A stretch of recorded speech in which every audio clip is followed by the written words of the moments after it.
everyone, it's Darrie from Method, back again with another Mythic Plus video. We've been listening to your feedback since we started this series, and we think you're really going to love our video this week.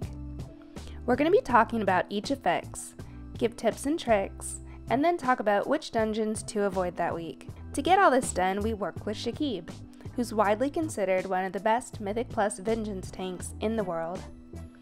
To get a lot more information on each affix and each dungeon, be sure to go to Wowhead. Necrotic is mainly a tank affix. For every melee hit that lands on someone, a stack of necrotic rot will be applied, which decreases healing and absorb effects on you by 3% per stack. The best way to deal with necrotic is to kite mobs when the tank needs to reset. We would suggest looking out for when the tank hits around 10 to 15 stacks, and then start CCing to help your tank so he can easily reset. Blowing all your CC at the start of the pull will have a pretty deadly impact if the pull lasts a while, since no CC will be available when the tank needs to reset. Maw of Souls is one of the worst dungeons to run on a necrotic week.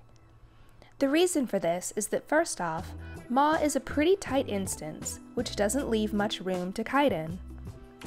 On top of hitting for an absurd amount of damage, a lot of the trash is not really controllable. A few mobs are not even slowable, like the Soul Keepers and Champions. Resetting necrotic in that setting can be very complicated. Quaking is a unique affix that can provide a challenge for a group of any level. The way it works is that every 20 seconds from the start of the key to the end, there's a chance for quaking to proc.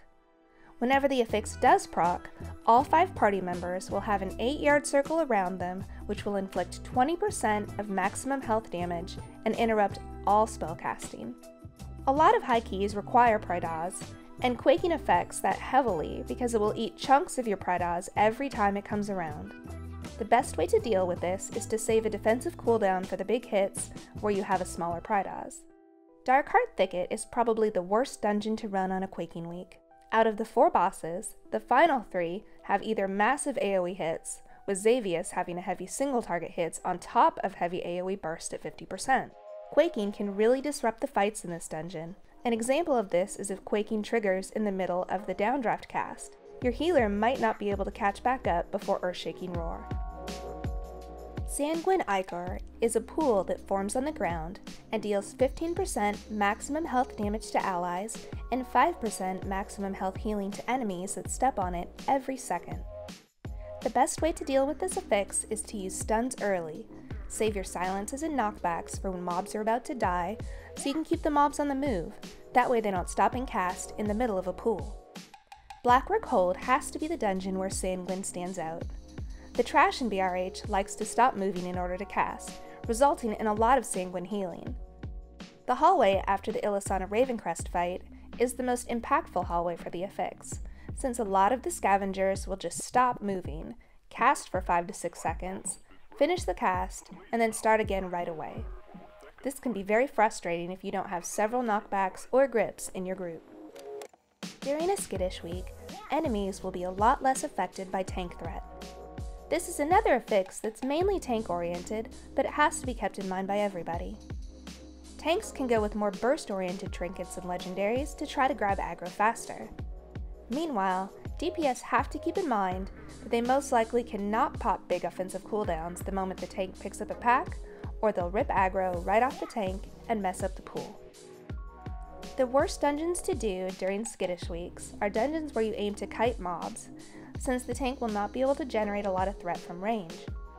Dungeons like Halls of Valor and Neltharian's Lair can become very messy if a tank loses threat mid-pull. Raging is a buff on trash enemies that's applied once the mob hits 30% health.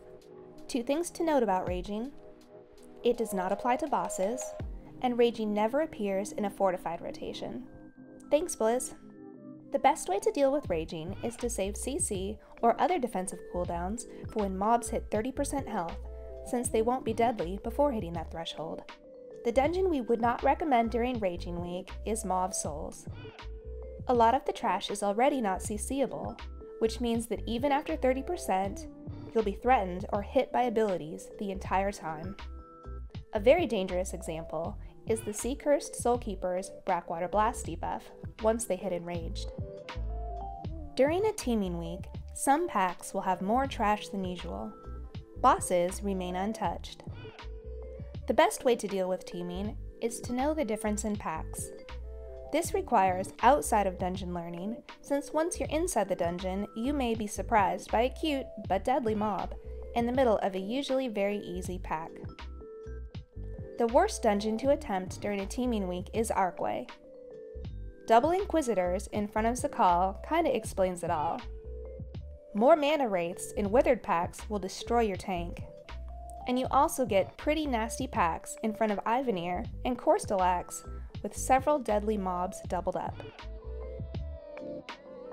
During an explosive week, when you're in combat, enemies will spawn explosive orbs. These detonate after 2 seconds if not destroyed, dealing 50% of each party member's maximum health and damage. The best way to deal with this affix is to keep the amount of mobs in each pool pretty moderate. Between 4 to 8 is a good recommended amount. This is of course going to depend on your experience and gear level. Going over that may cause you to get run over by orbs, which will result in a wipe. Neltharion's Lair is known as the Kite Dungeon.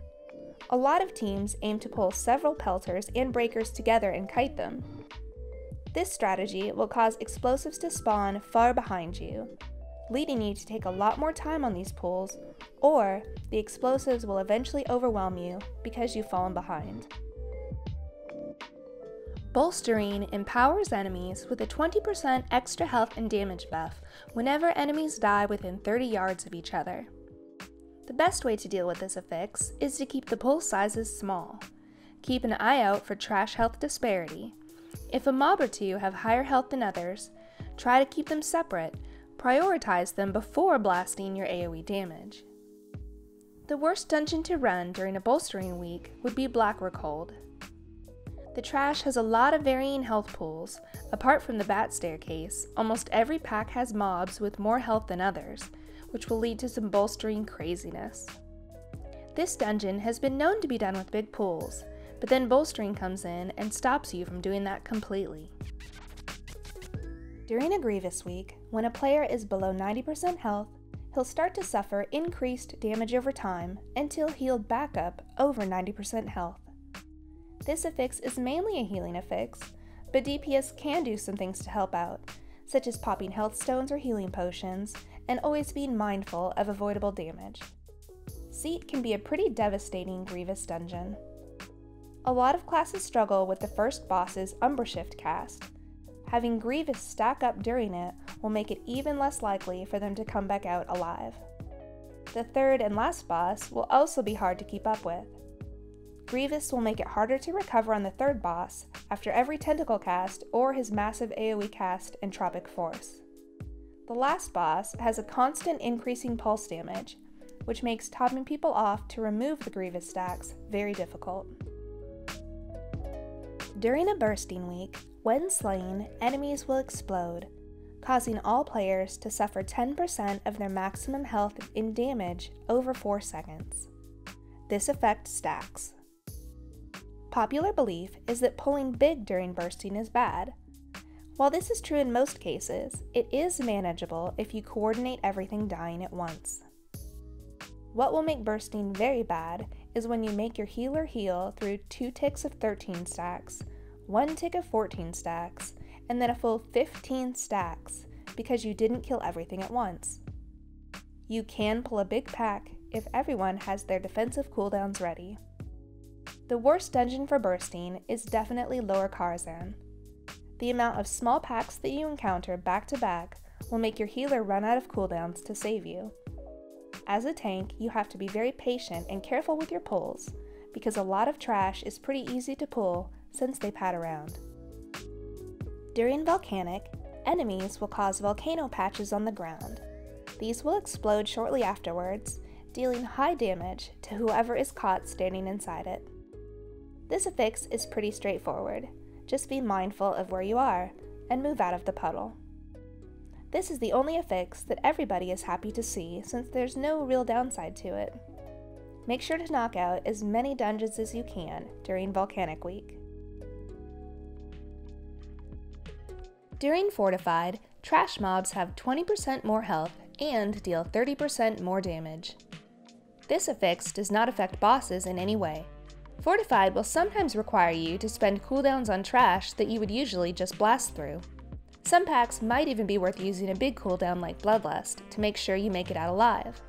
Several examples are the Nalasha mini-boss in Cathedral, the first pack from Eye of Ishara, and the big pull on top of BRH.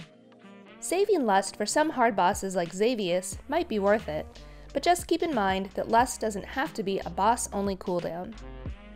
During Tyrannical, bosses have 40% increased health and deal 15% more damage than usual. This affix does not affect trash packs. Lust should be kept to use on bosses during Tyrannical. A lot of bosses will take 1 to 2 minutes longer than a Fortified boss can take on high keys, whereas the trash dies very quickly. Using Lust on trash will usually result in you wasting probably half of your Lust. Tyrannical will make some dungeons unachievable a lot earlier.